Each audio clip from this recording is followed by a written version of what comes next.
Hello, my friends. My name is Otis Lee. I am here to discuss with you today two books that I have written over the last 15 years. One of them is entitled The Last Train from Djibouti. This is the book cover of that book. This book tells the story of two African American women who go to Africa in search of their ancestral heritage. The other book is entitled From South Boston to Cambridge, The Making of One Philadelphia Lawyer. That particular book is a memoir in the nature of a novel and tells the story of a young African American who grows up in the Jim Crow South in search of his dream to become a lawyer. And of course, in realizing his dream, he becomes self-actualized. Let me begin by reminding you that for more than 520 years, from 1444 to 1964, some would say over 17 generations of Africans and their descendants in one form or another, in one place or another, in the Western world, were held in bondage, subjugated, segregated, Jim Crowed, deculturated, and lynched. They were denied their humanity. They were kept from being free men and women. And in today's environment, we can understand the importance of these inequities. They were kept from being free men and free women. You will notice that I use the word deculturated. Deculturated means to be emptied of one's culture. An example would be to take a glass or bottle and turn it upside down and let the contents drain out. That's equivalent to slavery, being taken from Africa, brought over to the Americas, and unable to return to your African heritage. Deculturation is a process that has occurred for over 400 years. Once you have become deculturated, you are then enculturated. And what do we mean by enculturation? Enculturation means that when you turn the vessel right side up, you put in the culture of the host country. You have been enculturated with Anglo-American culture. You notice that in addition to being deculturated and then subsequently enculturated, then you have been asked to be assimilated, but not acculturated. Acculturated requires that you are able to place within the host culture your own culture and your own traditions. That has not happened in the case of African Americans. I talk about this in the book, The Last Train from Djibouti. I am reminded of a quote from Aristotle made many centuries ago. And in it he said, quote, "What is honored in a place is the culture of that place. If you do not honor your ancestral culture, then that culture will not be part of the culture you live in your everyday life." So for over 17 generations, Americans, African Americans, Afro-Brazilians, Afro-Caribbeans, and Afro-West Indians were denied access to their native cultures. There is one exception, however, and that has to do with Afro-Brazilians, who through years of struggle and fight were able to hold on to some of their African cultural heritages by being able to establish what is known as the Quilombo. The Quilombo is similar to what we have in America known as Indian reservations. And on these lands that have been set aside for Afro-Brazilians, There they have been able to retain much of their African culture. It is a struggle that continues, however. My next book will talk more about the Quilombo in Afro-Brazilian culture when it is completed. So the question is, what have been the consequences of this deprivation? The book that I have written, The Last Train from Djibouti, tells the story of the effect of this deprivation on two African American women and what they did in an attempt to overcome this deprivation. How many of you have experienced being in an elevator with people who do not look like you most of the time, standing across from you who start talking in a language that you do not understand? It is a language of their culture. In most instances, they understand your language, which is English, but you do not understand their language. Now, admittedly, there are those that are fluent in more than one language, but the majority of you probably are more fluent in English than in any other. One reason that they're able to talk in their language in America is because their language has been brought forward by the people in their community as a part of their culture. Your language has not been brought forward in the culture you live in America. And there is a reason for that, and that is called deculturization. Deculturization, which means depriving one race of its culture while enculturating that race with another culture. That is what has happened to us since the 15th century in one form or another. You know, language is very important. Language is an important aspect of culture. That's why many populations want to teach their kids and their babies their native tongue so that they can retain an aspect of their culture. In Africa, you have many languages that are spoken and many dialects. And of course, one of the main languages that are spoken in Africa is Swahili. It is sometimes known as the lingua franca of Africa. But most of you know nothing about Swahili. In the book, The Last Train from Djibouti, one of the characters talks about her attempt to learn Swahili so that she could communicate with her African brothers and sisters. The subtitle of the book, Africa Beckons Me, but America is My Home, tells the story of the importance of language in culture. The author, William T. Campbell, in his book Middle Passages, African American Journeys to Africa from 1787 to 2005, exposed me to an African proverb from the African Mindi tribe from Sierra Leone. It says, quote, "You know who people really are by the language they cry in." What language do you cry in? I cry in English because it is the only language that I am fluent in. So the question I pose to you and to African Americans that have been discussing this issue over the last 220 years is, what does Africa mean to you? Countee Cullen, one of our noted African American poets, sought to answer that question. He asked that question in his poem, Heritage. What is Africa to me? Let me read just a few lines of the first stanza of this poem, because it tells the essence of the poem.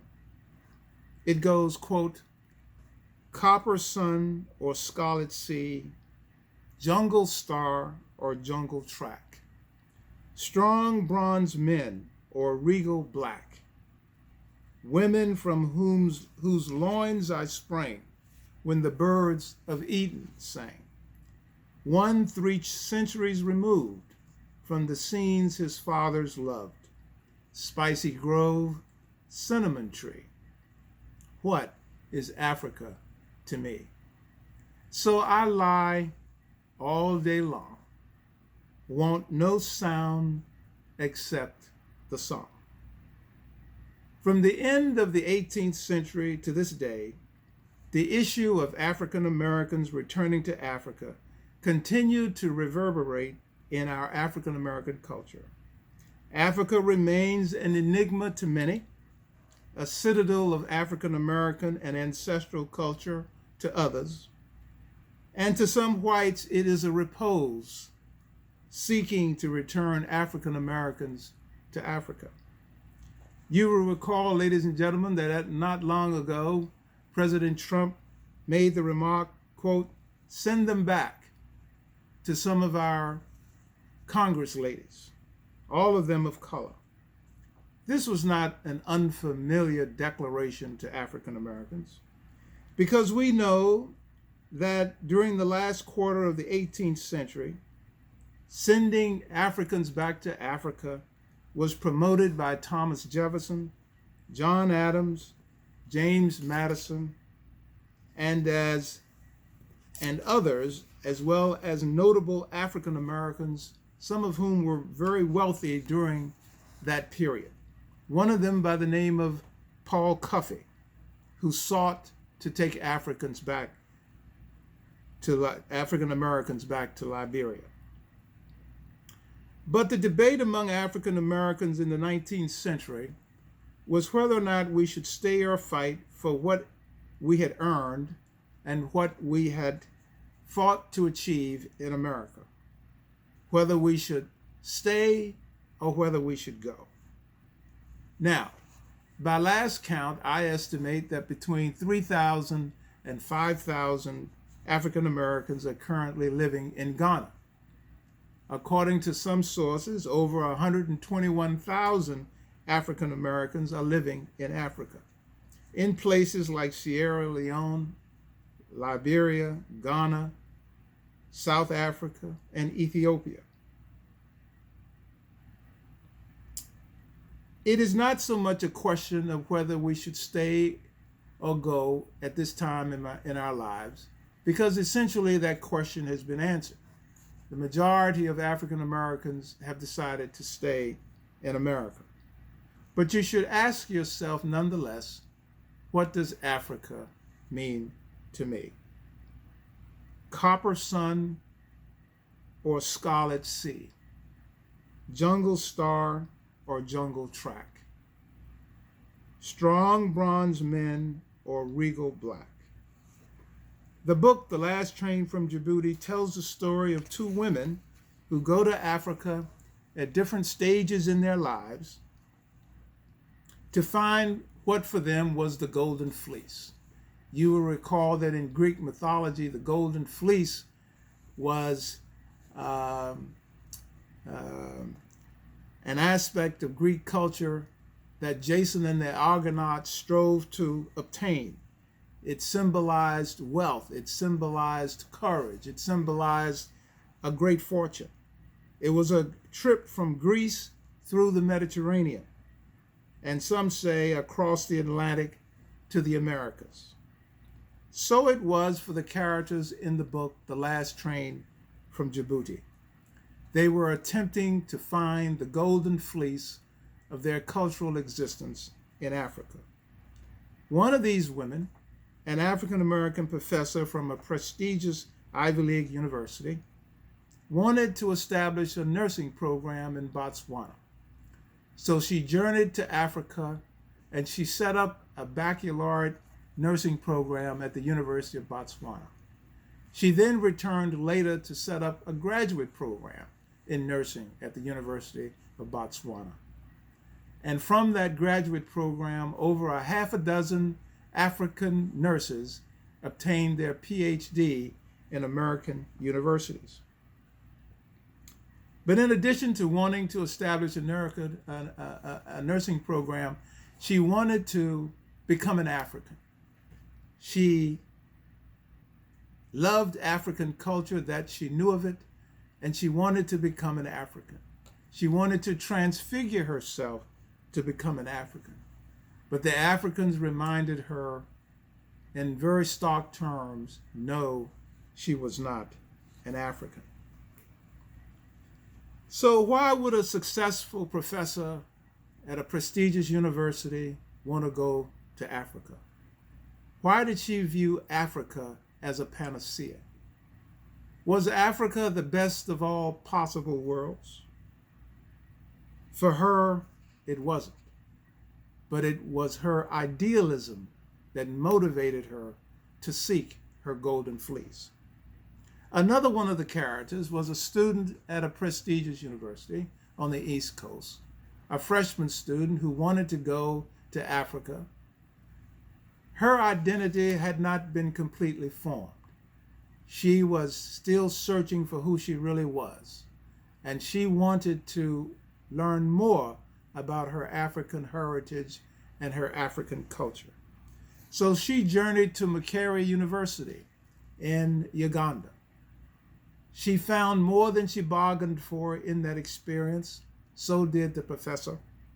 But as a result of those experiences, they both grew as individuals. They broadened their horizons. They understood where they were in the Black diaspora. And they better understood their place in the Western world. Should we stay or should we leave? That question has long been answered. We stayed, and we are fighting, and we are persevering. Let me close by sharing a poem with you from Langston Hughes, who also went to Africa during his time, as so many other prominent African Americans did. Many of our prominent Black academicians went to Africa to teach at African universities, going over to make Africa better. Langston Hughes wrote in his poem, quote, "Africa, sleeping giant, you've been resting a while. Now I see the thunder and the lightning in your smile. Now I see the storm's clouds in your waking eyes, the thunder, the wonder, and the new surprise, your every step towards the new stride in your thighs." The subtitle of my book is Africa Beckons Me, but America is my home. I encourage you to read it, to think about your place in the Black diaspora, and to ask yourself, what does Africa mean to me? Before I close, let me share with you something that we can take from our Islamic brothers and sisters. They have a tradition in their faith that is known as the Hajj. Malcolm X, we know, a great American hero, African American hero, made the Hajj, and it changed his life. Muslims are required to make this Hajj as a testament to their dedication to their faith and to their religion. Their edict requires them, if they can, to make this passage.